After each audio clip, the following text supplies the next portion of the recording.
হায় হায়, আমার কি সর্বনাশ কেন হয়ে গেল বলো দিনি, কি সর্বনাশ।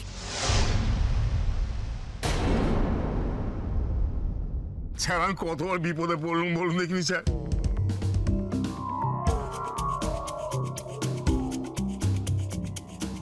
আমার এই সরল সোজা কচি মেয়েটাকে একটা ওই জোকার মতো ছোকরা ভুলিয়ে ভালিয়ে নিয়ে চলে গেছে।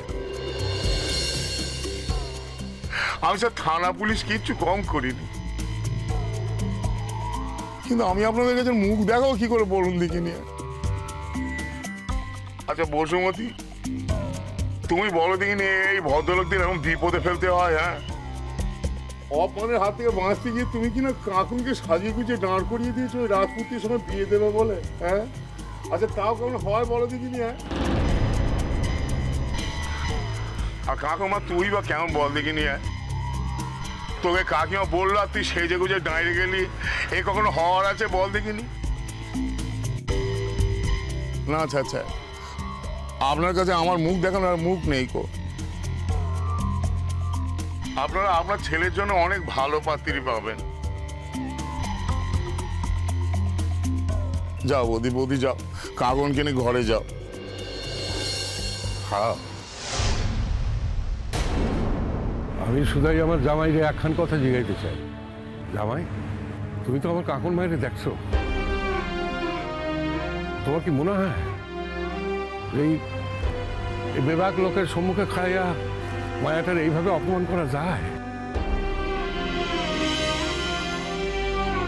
কোনো মায়ারই কি যায়? তুমি তো আমার মায়ার বিষয়ে সকল কিছুই জানো। এই বসে আপনি কে? তখন থেকে ফোপর দালালি করছেন? হ্যাঁ, আপনাকে কে বলেছে আমাদের মধ্যে কথা বলতে? আপনি কে?